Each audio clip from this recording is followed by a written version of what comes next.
And into balanced living with Dr. Marissa. Promise you joy in the mystery. Dr. Marissa, also known as the Asian Oprah. Her mission, to be a beneficial presence on the planet. Her purpose, to be your personal advocate to live, laugh, love, learn. Her life motto, don't die wondering. Take back your life with Dr. Marissa Pay.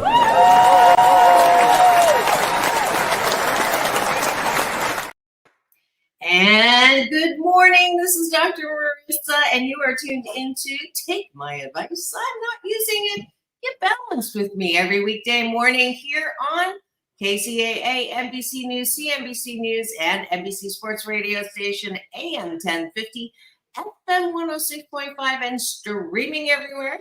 iHeartRadio, Spotify, Stitcher, iTunes, TuneIn, Amazon Music, Audible, Tiki Live, Spreaker, Streaker, Podchaser, you name it. I am here splattering more hope and happiness on you and balancing out all the bad news out there with some good news and good people. And I'm so grateful that y'all still are here, even though I have not been for the first break ever, where I was down under in Australia, but I am back. Flew in yesterday. And so anything that I say that sounds weird, I'm using that as a premeditated excuse, but I'm so glad that you're here. If you haven't already, free subscribe to my YouTube TV channel, please do, so then you get to be like Maria, who is here this morning saying hello and can comment and speak to anything that we're about to say. And let me just introduce my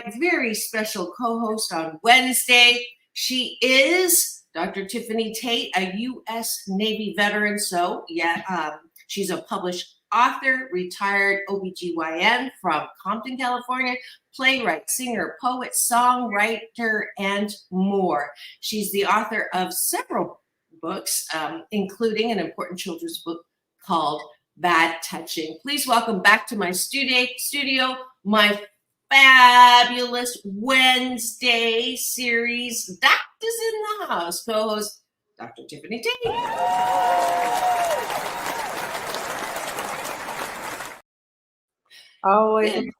Always a pleasure.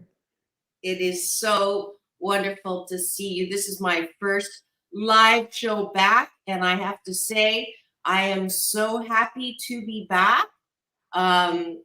Not that I didn't appreciate the break, but certainly to be live in front of you again, all is wonderful. So let's just go right into, that's my first gratitude, taking a bite of my gratitude sandwich. We're going to have breakfast together. And so, Dr. Tiffanie, your turn for gratitude. What are you grateful for? I am grateful to be blessed to live in a country where I am safe in my home and not have to worry about bombs going off in the street. I am grateful for being in Australia and New Zealand, where honestly, it was safe to walk through Hyde Park at 1 a.m. The streets are safe. I'm grateful. I'm going to do a couple here. I'm grateful for the Prime Minister who, after the shooting in Tasmania, I guess it was 2012, no guns in the country. And it has made such a remarkable impression on me how safe it is over there. So I'm hoping that we'll get that lesson pretty soon. So go ahead, do a couple of gratitudes there. You know, I am very grateful that both of my children will be graduating, one with their bachelor's and one with their master's, and they are preparing to pursue higher education, one a law degree and one a PhD. So I'm very grateful for my children to be blessed that they are focused on their education and their future. And I'm grateful for my family and friends. And this week, my sorority, Alpha Kappa Alpha Sorority Incorporated, celebrated 116 years of sisterhood and service to the United States of America and the global world community. That's fantastic. Congratulations on that. And my last gratitude is that I am still on the air after 610 consecutive weeks. Now, I know I missed 3 weeks. However, I still had shows on. So that's why I still get to say consecutive. And that the people who said a show about hope and happiness, where there's no gossip, no scandal, no K words, no Kanye talk, would not last. And I'm super grateful that they were wrong. Not that I have to be right, but certainly that y'all are still here. And believe it or not, I was recognized halfway around the world. In Australia, a girl came up to me in Bondi Beach and said, I recognize you. You interviewed Halle Berry. She saw that on YouTube. So that was pretty cool. And then I was recognized in New Zealand. I got lost trying to get to my bike tour of Auckland. Asked someone, she pointed out her and her husband said, just walk with us. And we were walking and talking. And next thing you know, she says, I know you. My coach, my life coach, refers you to everyone as someone to follow on social media because of my positive and happiness. And I was like, oh, what an amazing, I'm getting chills again, to have someone you don't know so positively refer you to people in halfway around the world. So that was the way, yes. Oh no, yeah, only good point. Very positive way. So wow, that just blew my socks off. You don't want to be notorious. Yeah, no, I don't want that. Go ahead, last one. Yes, and I am very optimistic. I'm very happy to be blessed to see another year, 2024. And Absolutely. it's a great thing. It is a great thing. Let's go to the bottom of the button, which is, what do you like about yourself? We have been paying a lot of attention to mental health lately in the States, which is a good thing. It is, though, however, my BS, my belief system, that before we reach out for any external soothing, that it is our job to work our own muscles of self-care, self-approval. So that's why we started the bottom of the bun, which is how do you approve yourself? Maria put in a gratitude. Oops, I'm sorry. Maria put in a gratitude. Oh, she did. Thank Yes. you. Let's put that in here. I'm grateful for surviving the cold and for a celebration of my 10,000 plus subscribers. That's fabulous, Maria. Congratulations.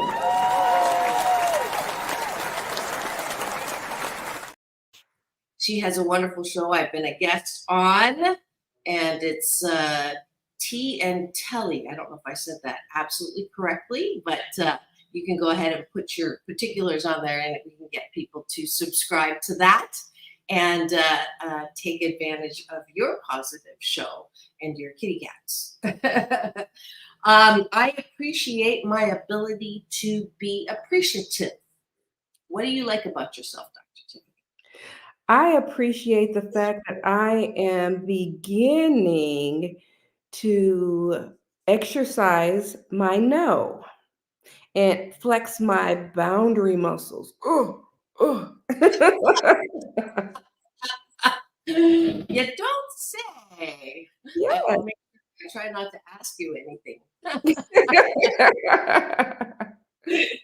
I appreciate my ability to laugh. It is my favorite sound in the world. Not my laugh, but laughter in general. So I appreciate that about myself.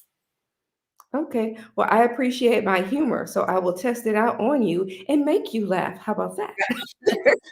All right. We got one already. I appreciate my ability to take the bumps, and just sort of use my life shock absorbers and things that don't go my way, that had been planned through no control of mine. My ability to just find the best possible feeling, thought, and way of looking at something so it doesn't smart so much. I like that. I like that. And I will say I appreciate my ability to find my voice and speak up for myself as well as on behalf of others. Beautiful. One last one. Maria, you're welcome to do an appreciation. I am appreciative of my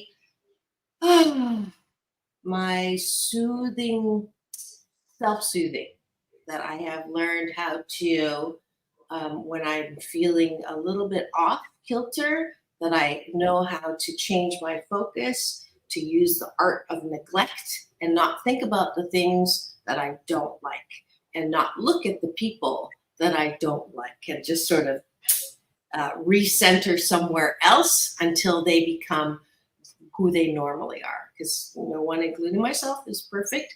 And 12% of the time, we're not going to be our normal, one-of-a-kind, wonderful selves. Yes, control the petty. That's a good way to put it. That's a good thing. That's an awesome thing.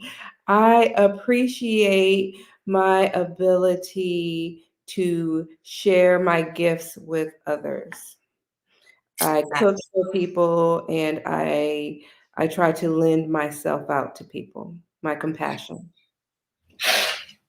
I agree with that. And one last one, Maria's putting in, I appreciate my ability to communicate with animals. So, Maria, your new middle name is Doolittle. We're going to Dr. Doolittle and Maria. And that's it for having breakfast with Dr. Marissa and Dr. Tiffanie Tate. Here on Doctas in the House, special Wednesday series, back live in studio on Take My Advice. I'm not using a gift balance with Dr. Marissa, the morning show here on KCAA, the station that leaves no listener behind.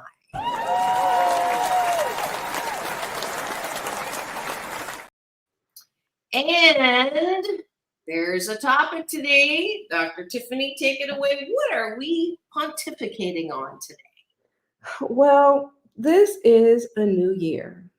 And with the new year comes many new beginnings.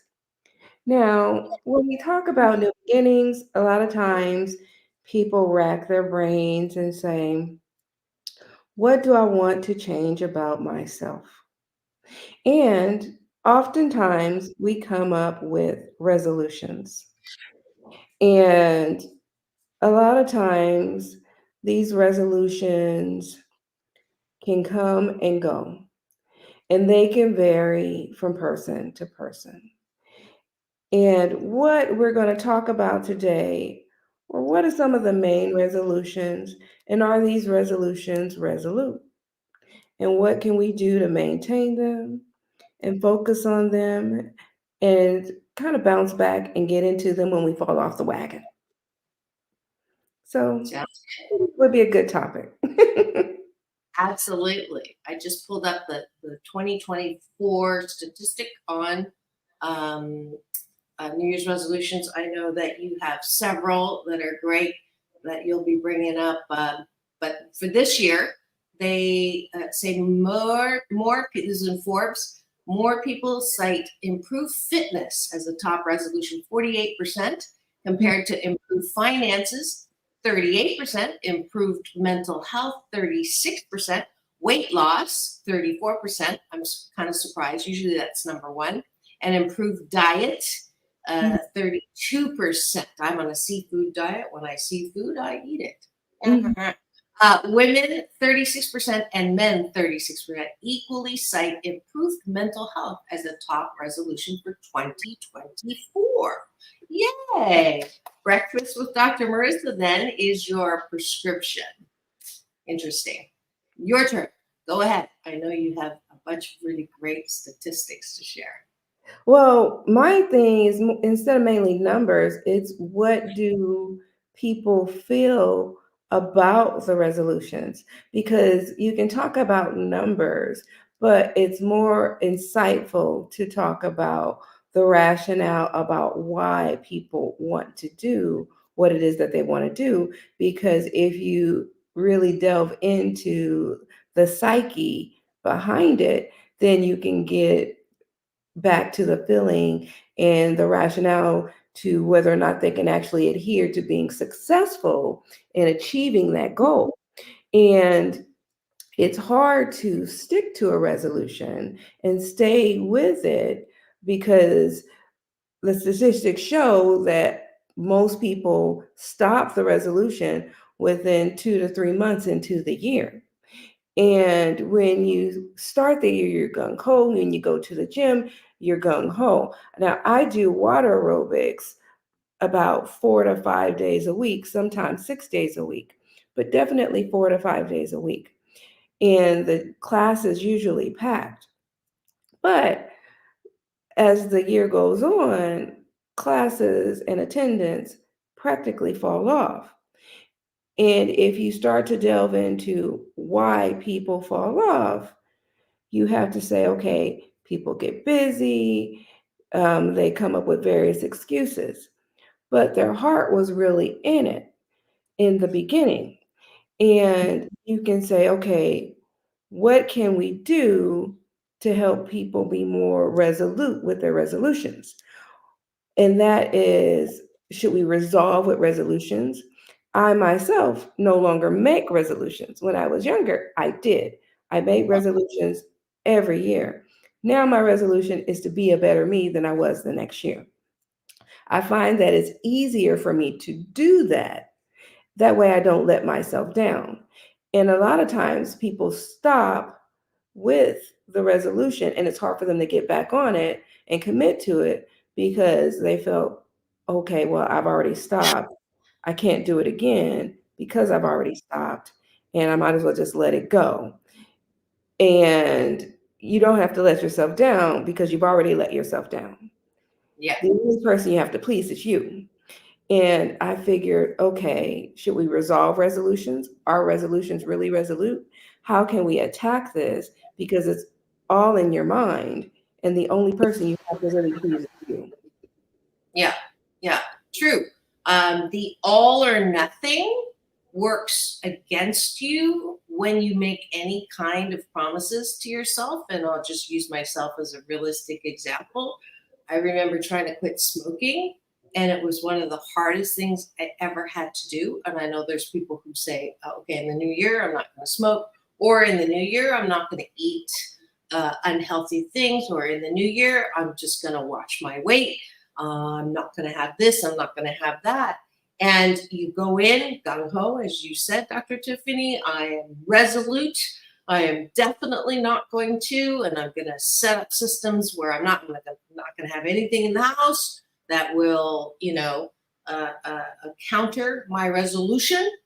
And that is, I believe, made by, your balance-centered self who knows what's good for you and knows that you shouldn't probably do that or eat that or whatever it is. And then 3 weeks in, we start to falter, and that critic, or the brat, I would say, starts talking. My brat says things like, what do you mean you can't have that Krispy Kreme donut?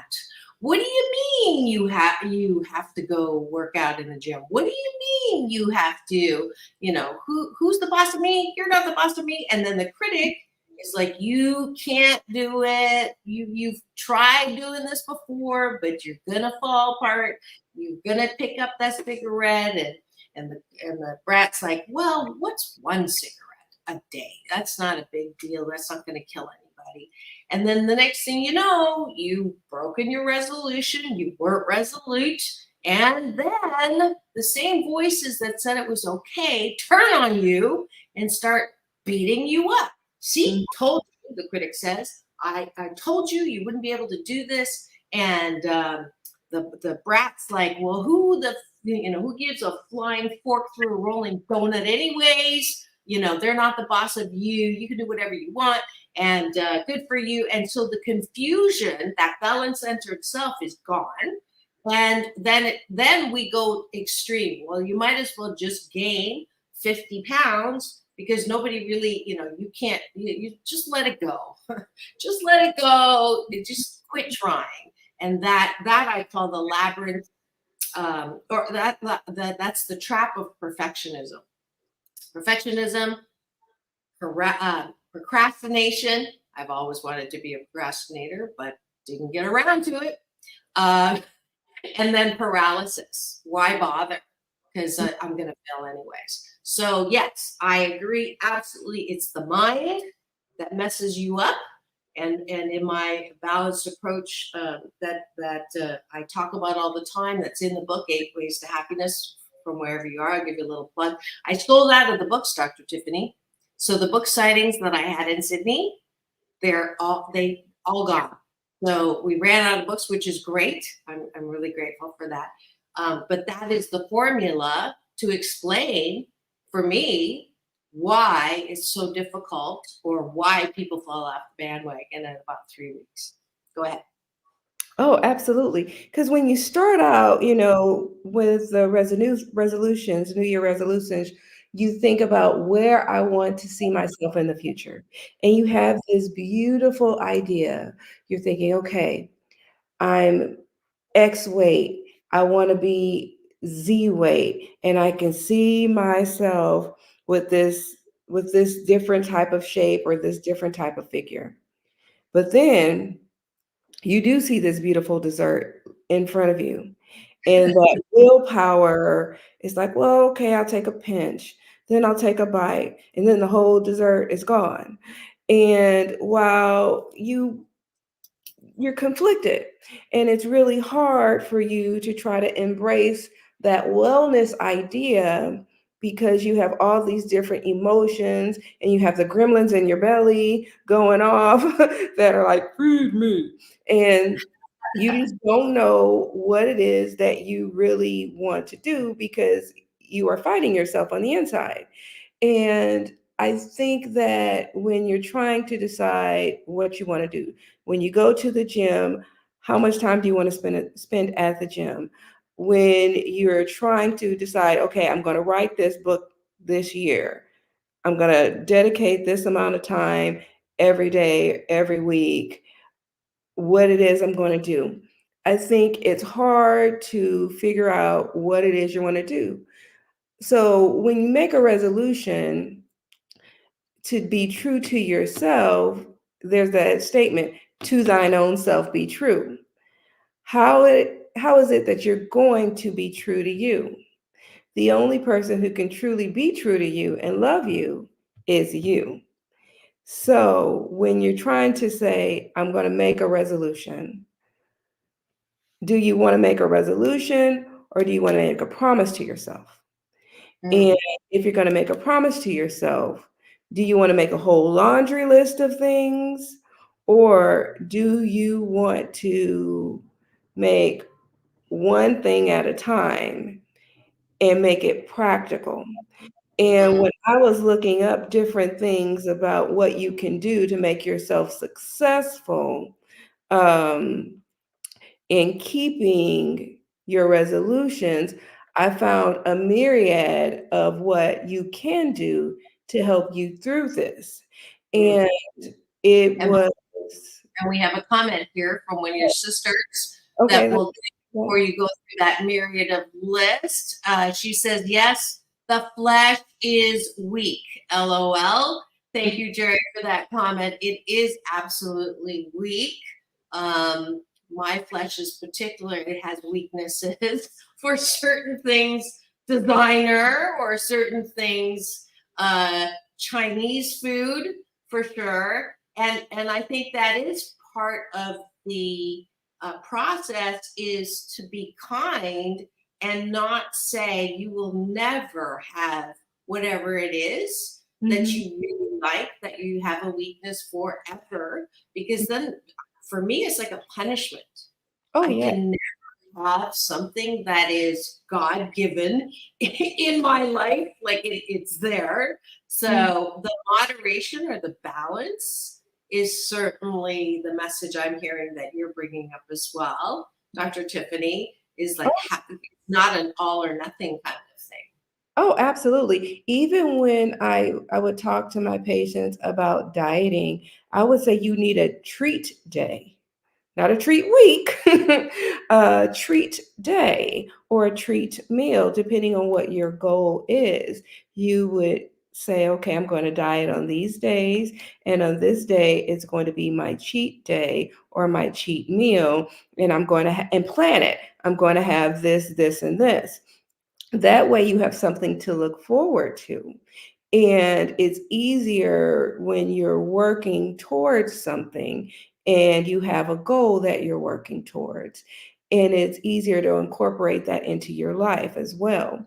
When you have a desired goal and you have something you're working towards and you have a plan, it's easy to work a plan. But when you're just going through things haphazardly, it makes it a little bit harder because you're like, okay, when am I going to get it? When am I going to get it? Then you're kind of perseverating over it. And that's all you can think about. And it's at the forefront of your mind and you can't get it off of your mind. And then you have this craving and you can't move on until you fulfill that craving. So you become, in essence, an addict for it. And sugar Absolutely. is my weakness. I love carbs. And so it's like, Yeah. okay, I have to have it. Right. I love that word, perseverating. I don't think I've ever used that. Thank you for that. Love new words. And I think, let's be honest, we're still, we missed the cut line, but usually the first half of the show, I like to be real, put the mooch on the table, my Canadian version of talking about the elephant in the room.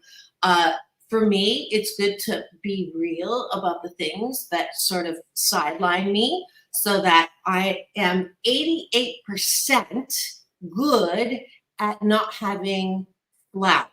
That's my, things that have flour. And I am a little bit gluten intolerant, I think, too, because I'll get bloated. I know that about myself, but there are a lot of things that I like to eat that have that. So 88% of the time, why 8? 8 is a lucky number in Chinese. It's the homophone for good fortune. So double good fortune.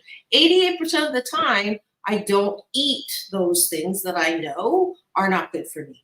Now, 12% of the time, which is your cheat day, I do allow myself to have it. But here's the trick here is if I feel like I'm being bad by having those things, then I might as well not have it at all, because it's worse to have something that you think is bad and then beat yourself up for it afterwards than to have it at all. So I have this deal with me that 12% of the time I do allow myself and say, I'm going to enjoy the heck out of what I'm eating. I call it being one with my food.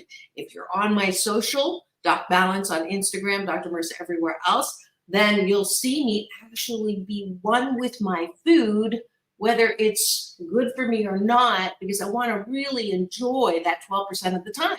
Because if I'm not enjoying it, I might as well not have it, because I'll beat myself up more than the enjoyment of having it. So I just want to stick that in there. Oh, absolutely. Because you, like I said before, you have to enjoy you and be satisfied with you. Yeah, absolutely.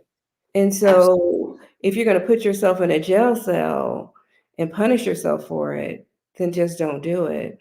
Right. And when it comes to your resolutions, it's easier if you pick one thing and stick with it. If you make a laundry list of things you want to do, there's a high probability that you're not going to succeed. As you put in the promo, I think the statistic is like 9% of people stop their resolutions. And they definitely don't make it through the entire year. They stop it within a few months. So if you want to be successful, pick one thing. Yeah, absolutely. Only 9%. So 93% don't Mhm. follow. Only 9%. That's pretty high. There's a question for you here. What's the difference between resolutions and goals? Good question. Go for it. Okay. A resolution is something that you're stating as a matter of fact. It's like, be it resolved that this is what I'm going to do. It's like it's a matter of fact that you're going to do it. A goal is just something you plan to achieve, and it's something that you're aiming for and you're shooting for. And it makes it a little bit more flexible, and it's I think it takes a lot less pressure off of it. And I believe that it makes it easier for people to work toward. And if you do it one goal at a time, you're more likely to be successful. Mhm. And I believe I found a mnemonic on the internet. It's called SMART, and it stands for specific, measurable, achievable, relevant, and time bound. And that's what they recommended that you use when you're working toward your goals. And I don't know if you wanted to type that out, Dr. Yeah, Marissa. I'm on it. So So SMART, and it it's stands for specific, measurable, one oops, measurable,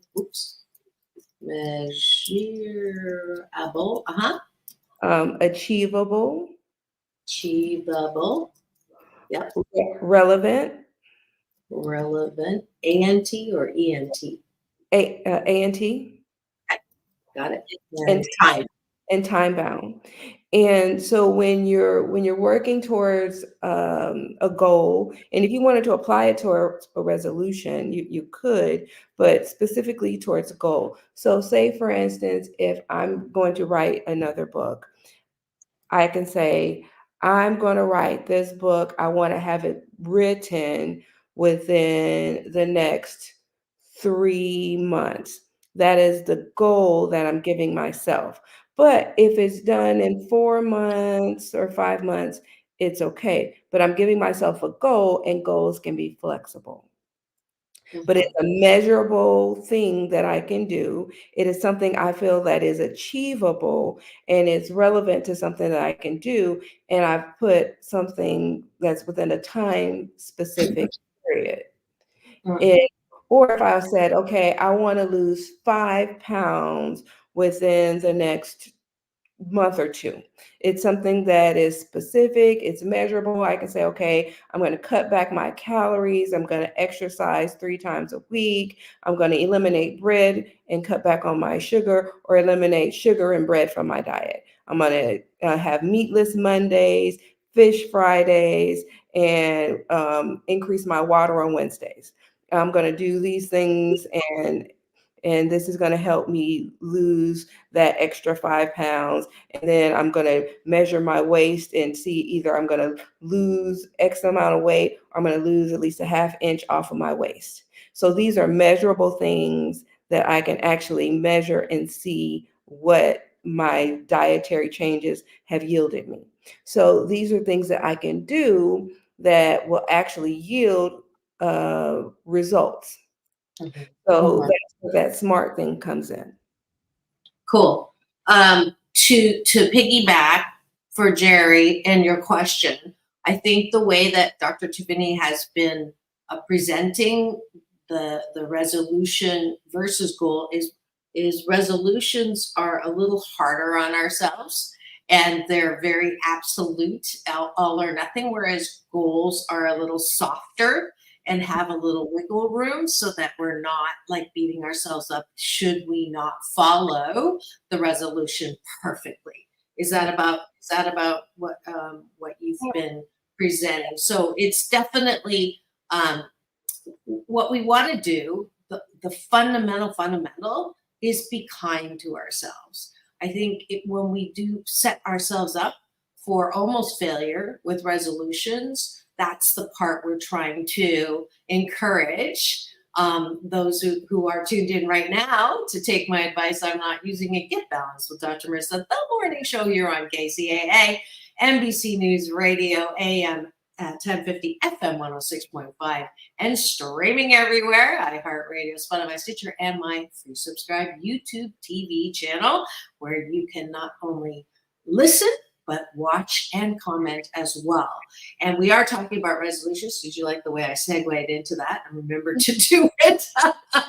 We're talking about resolutions and how people fall off that bandwagon a lot of the times because we're trying to be perfect. We're trying to do something that isn't necessarily realistic and achievable. And I will totally put myself on the bucket list or bathtub list of I've lost thousands of pounds because I make these very unrealistic goals, unrealistic resolutions that are almost impossible to do. And what happens is, it's like the yo-yo diet. I won't have it, won't have it, won't have it, won't have it, won't have it. And then I break because of the brat and the critic. And then I just overboard it. And so lose, lose, lose, lose, gain, gain, gain, gain, lose, lose, lose, lose, gain, gain, gain, gain. And, I lost 35 pounds a year and a half ago, and I was really proud of myself. And I put on half of that, and I'm not happy with myself. But instead of beating myself up, like I got on the scale this morning after 3 weeks away down under, and I did gain weight, and I said, okay, instead of saying, there you go again. The critic's like, yeah, you're always going to be fat. You're always going to be overweight. Your mom was right. You're fat, ugly, and clumsy. Instead of going there, I take a breath. My balance-centered self says, you've done it before. You can do it again. You know what the formula is. You're going to be 88% kind. You're going to, again, go back to the formula, 88% less flour. You're going to do more workout. This morning, you give yourself a break because you were on an 18-hour flight yesterday. And so you just let your body accidentally sleep in past the workout time. And I'm not going to beat myself up about it. I'm going to be able to do the best that I can. And here's something that I actually encourage my happiness coaching clients to write and put on their bathroom mirror. So I'll type it in, which is, have I done the best that I can with the time that I have and the resources I have? And the answer is most of the time, yes. So have I done the best that I can with the resources I have and the time that I have? And most of the time, yes. Good job. Right arm up, over, good job. That is my balance-centered self, soothing my critic off of the driving seat into the passenger seat and understanding that I am imperfectly perfect 88% of the time. I can meet my goals, and that's good enough. Maybe not for the pilot on the plane that's flying my plane. But for me and what I'm doing and what I'm looking at in the weight loss, which is like a lifelong journey, that is an opportunity for me to soothe and be kind to myself. End of soapbox. Sorry. Go ahead. Now, another thing, even if it's, spending less money or whatever, but there are tips for people who definitely want to stick with resolutions. Remember just to change one behavior at a time and identify different things that you want to eliminate and add them into your habits and plan for setbacks because you're going to have them. And when you have the setbacks, don't let them set you back permanently. Be willing to be flexible and to get back on the bandwagon and plan for reward strategies, like we were saying. When you do achieve a goal, reward yourself, whether it's a pat on the back, whether it's a trip to a store, your favorite store. Just remember to treat yourself. Also, remember it takes a good 66 days to create a new habit. So, I thought it was 21. They changed it? It's a good 66 days to create a new habit. And UC Davis, the experts at UC Davis says that the following things can help you be successful. It says, be picky about your resolutions, be very specific, don't take on too much, and identify accountability partners. So that will help you if you were to identify accountability partners and give your resolution time to become your habit. So I think it's very important for you to take all those things into account when you choose a resolution or choose a goal, because I think having some support person to cheer you on is always good. Teamwork makes the dream work. Teamwork makes what? Teamwork makes the dream work. Love it, love it, love it. I just wrote this down there. This is one of the best Happy 88 tools that people seem to really gravitate and use and reap the rewards from. Have I done the best that I can with the time that I have and the resources I have? Yes, therefore be kind. Sorry, typo, to yourself. There you go. I'm 88% on that. I'd also like to use this opportunity to invite all of you, if you haven't done any resolutions or if you've fallen off the bandwagon, I'm going to insert one that will not give you calories of any kind. It's called the 21-day fast from complaining. So if you want to change this year, if you're a person who is just constantly worried or constantly, complaining, it makes your ears hurt when you hear other people complaining. You're in a relationship with someone who complains all the time. This is a great tool to use. If you cannot complain for 21 consecutive days, I actually give you money. So go to drmarissa.life and register there. It's a $21 donation to my nonprofit, 8 Ways to Happiness, which helps kids and teens who have temporarily forgotten their birthright to happiness. If you register, $21, and then 21 consecutive days, not complain. 5 people have done this already all over the world. I started this in 2011. There's a Facebook group that helps you with that.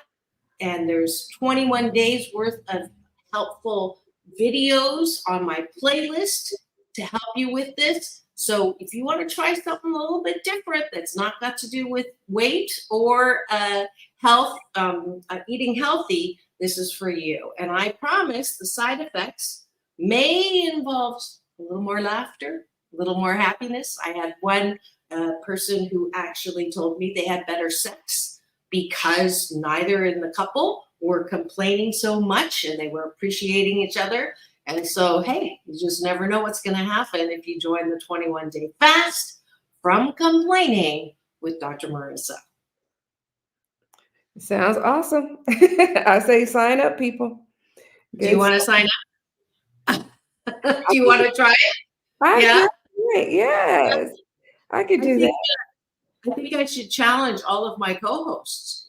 Yes, but I kind of like complaining. It's my right. Yeah, I invited my 89-year-old mom to try it, and she goes, "That's okay. I think I'm fine." I complain.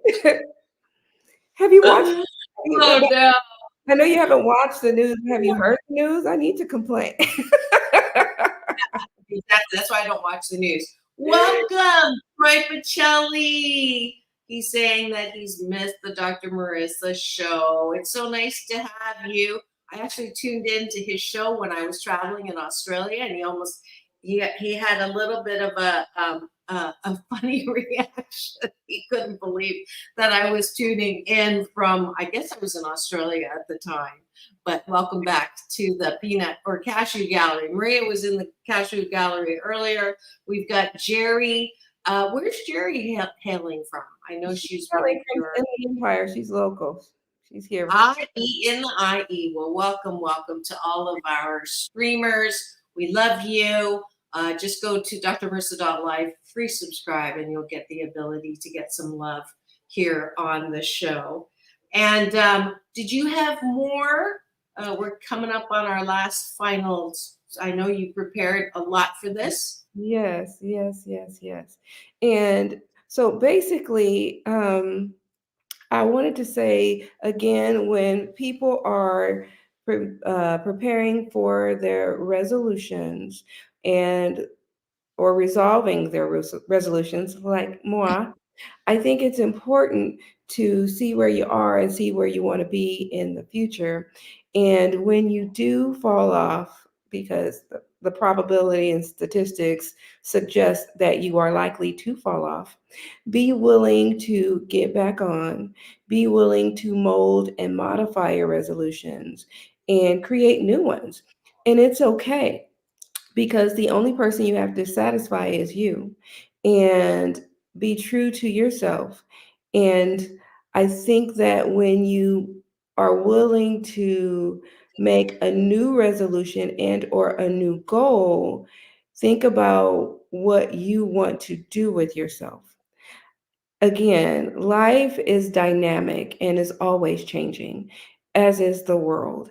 And when you move forward and you set that goal and you set a timeline for it and a timeline for your future, and you achieve it and you are victorious in it, you won't be sad. You can always move forward.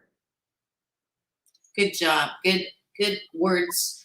Be kind to yourself. That's my make that a resolution for this year. Be kind to yourself. Put your critic in the passenger seat and see how that feels. I love that African American saying. If there is no enemy within, then no one outside of you can hurt you. So that's why we start with breakfast with Dr. Marissa on this show. I want you the bottom of the bun before you go to bed tonight. Don't think about all those things that you failed at. Don't think about all the things that you still haven't achieved. Don't think about the criticisms that people have had for you. Try to be kind to yourself and say, oh, well, okie dokie, I'm not perfect. I stepped in it, but 88% of the time I don't. Oh, well, I messed up. I didn't follow my resolution today, but did I do the best that I could with the time that I have and the resources I had? Absolutely, I did. And so good on me. And tomorrow, here's a tool for you. I use this with my kids. They still use it. I'm so glad, which is, let's say you have a major whatever slip up or back pedal or whatever it is, then say, I can start this day over at any time. You don't have to wait until tomorrow. If you have an argument in the middle of the day and it feels crappy, the sooner you apologize for your part, the better you're going to feel. I promise if you keep it insisting on how you were right, it's going to keep that dynamic and that tug of war alive. It's not going to feel good. It doesn't feel good to be right when you're making the other person wrong. Just trust me. The faster you can get to, okay, let's agree to disagree, or I'm sorry that I shouldn't have said that. Don't say, and you shouldn't have said that. But I shouldn't have said that, and I apologize for that, or I'm sorry that this happened, which is a little bit of a cop-out, but it's better than nothing. Then we can start the day over again. You can start the day at any time, start the day over. And that really helped my relationship with my daughters. We didn't have to go to sleep angry. We could really have a great day, even if we had an argument first thing in the morning. So even if you fall off your resolution first thing in the morning, you can get back up and say, we're going to start this day over, and then it will feel better, I promise. And remember, you don't have to do an overhaul of your life. Making a resolution is not changing you. You can always be you. You are perfect as you are. A resolution and or goal is just being a better version of you. And only you know what a better version of you looks like.